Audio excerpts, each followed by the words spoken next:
Welcome back to the Arash Markazi Show, presented by the Sporting Tribune on the Mightier 1090 ESPN Radio in Southern California, 98.5 The Bet in Las Vegas, and the Hawaii Sports Radio Network, 95.1 FM and AM 760 in Hawaii.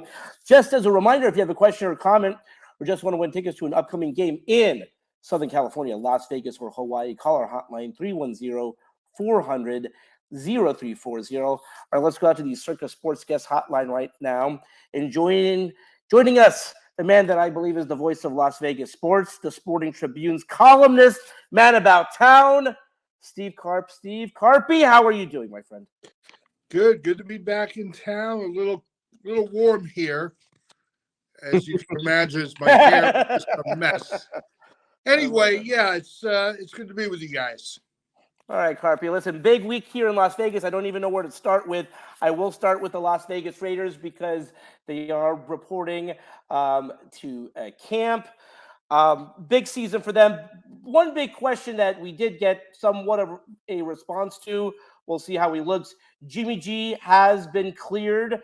How big is that? Did you have any concern that Jimmy Garoppolo would be good to go? No, because when this whole foot thing came up, it was in the spring. It's not in the fall. And as long as he's okay on opening day, they'll probably put him in bubble wrap for the preseason. Well, remember, Derek Carr didn't play at all last year in the preseason. So I'm not too concerned. What I'm concerned about is long-term durability. Because if he goes down, Brian Hoyer's your guy. And I don't know that that's the answer to long-term success for the Raiders. They have bigger issues, though, obviously. Yeah. The whole Josh Jacobs thing, will it get resolved by week 1? Apparently he's left town. I was in New York last week, and obviously the similar situation the Giants are going through with Saquon Barkley. But the Raiders have a little different situation than the Giants, and here's why. They got a guy, Zamir White, who hardly played last year, but they drafted him out of Georgia. He only played 14 games. He had 17 carries, 70 yards. Not much of an impact. He really hasn't had a chance yet to show what he can do. And he's going to get a great opportunity here in training camp to convince Josh McDaniels that he's worthy of a lot of playing time. And if it works out well, then Josh Jacobs is going to have a hard decision to make. Does he sit out the season like Le'Veon Bell did, or does he take the 10 point whatever million that's goes with the franchise tag and plays football? For you and I and Adrian, maybe not Adrian. Adrian's a rich guy. 10 million is around, And, I mean, I know I could live on 10 million. I might buy a racehorse or something to kind of keep me busy. But honestly, Josh Jacobs should be in camp ready to play. And I just think he and Saquon Barkley are victims of a devalued position in the NFL. It's become more of a passing league, and wide receivers and tight ends are more coveted than running backs, which is a shame because, the game is predicated on being able to run the ball and control it and control the line of scrimmage. And, Josh Jacobs, the Raiders had the best guy in the league, and he's only getting better. So this is a tough call for not for Josh McDaniels, for Josh Jacobs, because I really believe Zamir White can play in this league and be an impact player. It's just one of the weirdest situations in sports where if you're a running back, the more value you add to the team, the less good it does for yourself. And Yes. the difficult part for me is that, this team's offensive line still isn't good despite the success of Josh Jacobs and what he did last year, unbelievably. Shout out to Colton Miller, a guy who steadily improved and has become one of the top 20 offensive linemen in the league when you look at all these reports going into this upcoming season. But still, that offensive line wasn't that good. You're talking about Jimmy G's health. Talk about anybody quarterbacks, let alone health or success. If they're not going to get that much time in the pocket, they're not Houdini. They're not going to make anything happen. And outside of his performance, he's been one of these culture guys that has been here for so long and is still very productive. And it just, when you hear the story that he was in Henderson, he was at the headquarters in the parking lot, in the car with Max Crosby, waiting until 1 p.m. hit, which was the last minute that the Raiders could offer him the contract. Like, this is a guy that wants to be here. Despite all of this, his camp that he does yearly, he came back, and did it. Hell, I remember that there was an open heart surgery with his dad 2 days before the game against the Chiefs. I think it was Monday night or one of the weekend specials that ESPN and ABC put on national TV. Like, he could have just stayed home. The Raiders were 6-10 at the time, but he came back to play. It's just one of these culture things that, the Golden Knights here in Vegas were critiqued for so long for how they've treated some of their players like Fleury. And it kind of seems like the same situation of how are you going to demoralize that locker room by not treating Jacobs right? It just is a difficult thing for me to fathom. And people can throw around, well, if I had $10.3 million, I'd be fine, and blah, blah, blah, blah, blah. Like, that doesn't matter. If you were at work and someone in a similar position to you, no matter what your job was getting paid this much money, and you feel like you're putting in more work or you're getting hurt or some of the things that running backs have to go through, like, you have to fight for years. The lifespan of an NFL player is 3 years. Like, your career is 3 years. So for Josh Jacobs to get his money, I don't really have a problem with it. I agree with you, Adrian. Running backs in this league have a very short shelf life, and it could go by very quickly. And I don't begrudge Josh Jacobs for trying to get paid, but I also believe that there's a reasonable number that both sides should be able to agree on. Unfortunately, they didn't get it done in time for the deadline, but I still think, down the road, I think the Raiders want Josh Jacobs in Las Vegas. Josh Jacobs wants to wear the silver and black, okay? So you would like to think at some point these two sides could come to terms and make it work, because whatever Zamir White does, whether it's good, bad, indifferent, they need Josh Jacobs if they're going to be successful. And that's the bottom line to all of it, because, it looks like they're going to be okay with the rest of the offense. We'll see. But defensively, but you know what, Adrian? Here's the thing, Arash. This team's got to get better defensively. This is what I'm writing about for later in the week in the Sporting Tribune. As the Raiders go to camp, they're still one of the worst defenses in this league. Okay? If they're going to move up in the division, which is really good, the AFC West, they still were the worst of the 4 teams defensively. They've got to stop people. And if they can't, it's not going to matter what Jimmy Garoppolo does or if Josh Jacobs is here or there or not there, right? Yeah. You gotta be able to make plays on defense. And do they have playmakers on D? A couple. Max Crosby, obviously. Who knows if Tyree Wilson is going to pan out? Maybe he does. Maybe Byron Young, the guy they took from Alabama, steps in and becomes a starter and an impact player. They've got to find guys who can make enough big plays to give the offense a chance to score. That's what's going to really determine whether this team moves up or not. And one thing, I got a couple more questions real quick. Can we just agree that to close the loop on the Josh Jacobs conversation, at least for now, that Dave Ziegler had the option, I should say, to extend the 5th-year option to Josh Jacobs, and that would have been $8 million. Or now, if he comes back with the franchise tag, it's going to be $10.1 million. Like, that's a mistake and cost the team money.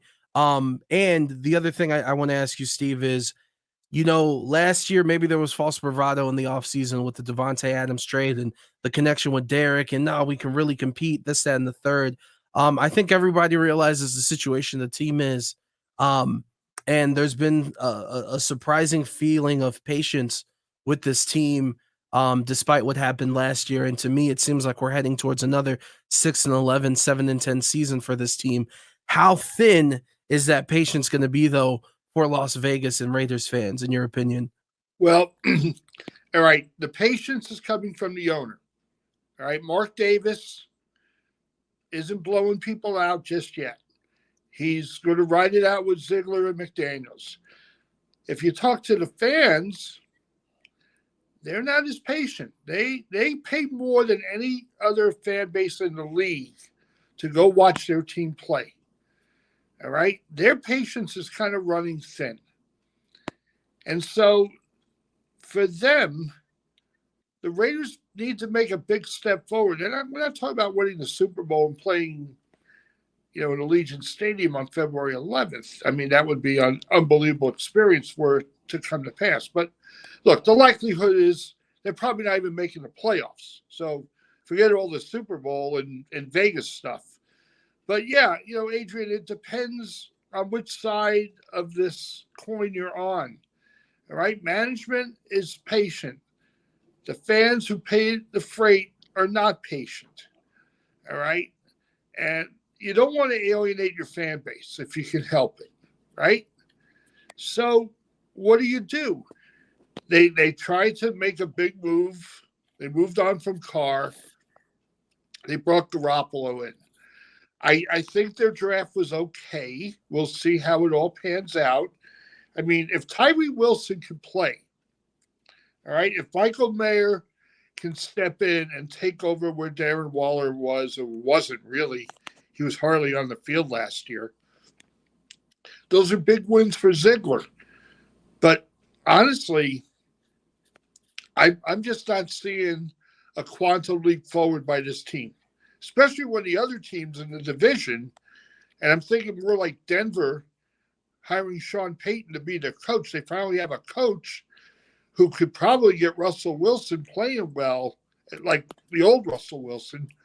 And, of course, the Chiefs aren't going anywhere, and the Chargers are still pretty good. Arash, I mean, you're there in L.A. watching these Charger games and the way this team operates. Yeah. They're capable of making a deep run in the playoffs. I mean, Yeah. Do you think that, or am I wrong? No, listen, you bring back Justin Herbert. I think on paper, a little bit of what the Chargers suffer, I think is what the Clippers have. Where on paper, if they're healthy, if they can hold a 27-point lead against Jacksonville, they are going to be a very good team. So there's no doubt about it. The Chargers with Justin Herbert will be very good this year. Yeah, it's a stacked division.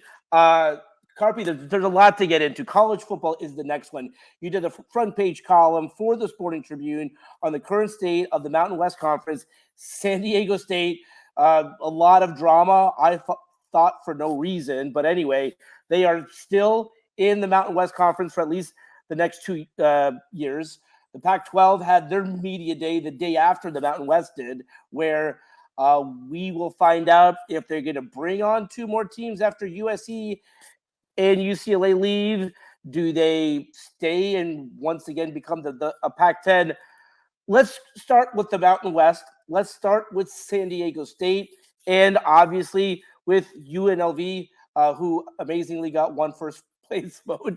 I don't think that's going to happen. But anyway, no kidding. I didn't right? vote for him. That's what exactly. Okay, the Mountain West. What are your thoughts on the Mountain West Conference right now? And then in a larger scope, what will that conference look like in a couple of years? Well, I really believe change is coming in the Mountain West at some point, whether it's in a year or 2 or 3, whatever, because when I look at what ESPN is going through, laying off big name people, along with a lot of very important behind the scenes folks. Where is money coming for a league like the Mountain West? Forget the Pac-12, which can't seem to get, its media deal done in order to decide what their league's going to look like. And again, this is where USC and UCLA were really smart to get the hell out when they did, because the Big Ten, along with the SEC, are going to be the two dominant leagues in college athletics. And the Big 12 is positioning itself to be right there. So, all right, you're the Mountain West. You are who you are. It's a good secondary league, with Boise State, San Diego State. When Utah State is going well, it's good. Air Force is good in football. San Jose State has revived its athletic program in football and men's basketball. So for the time being, they were smart to keep San Diego State in the league. But they know, as I wrote last week, this marriage is still very rocky and very shaky, on very shaky ground. Because the moment the Big 12 and the Pac-12 offer San Diego State, they're gone. They're out of here.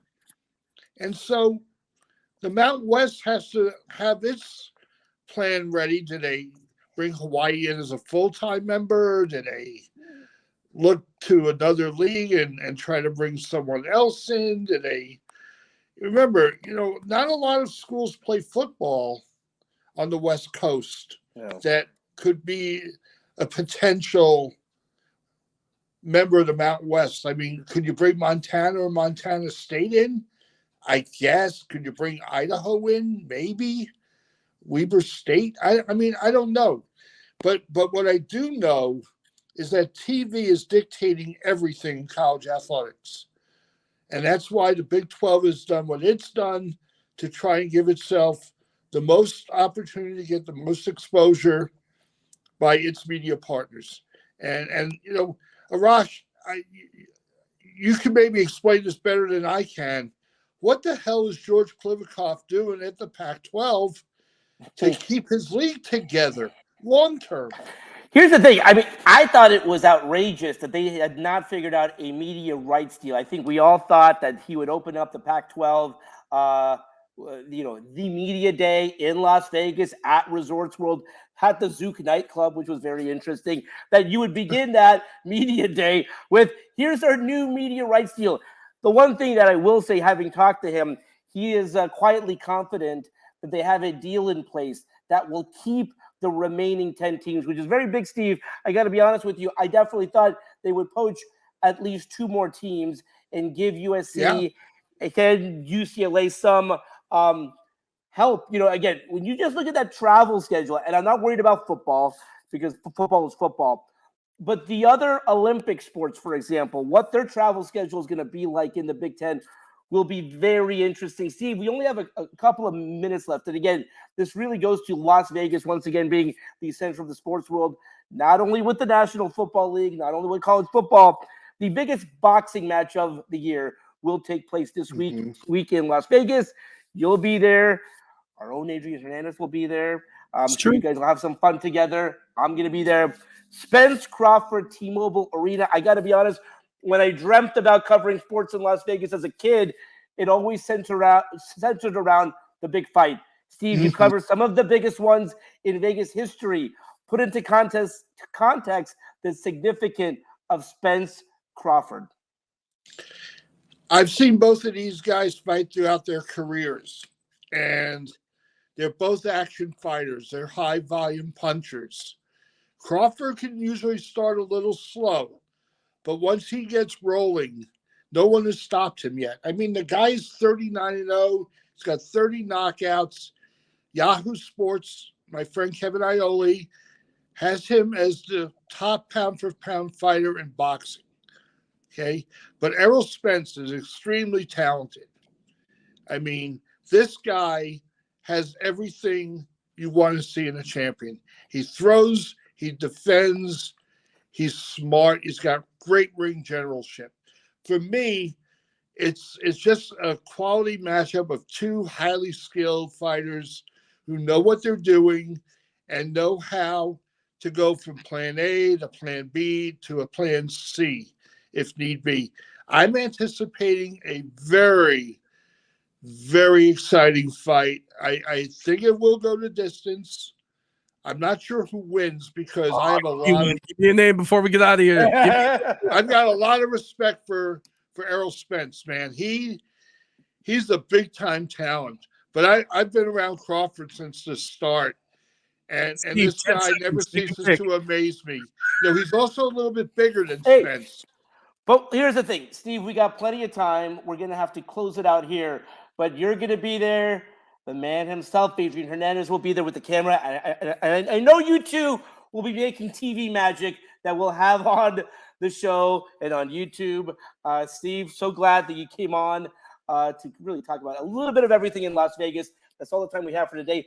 Let's do it again tomorrow. Until then, this is Arash Markazi saying stay safe and stay healthy.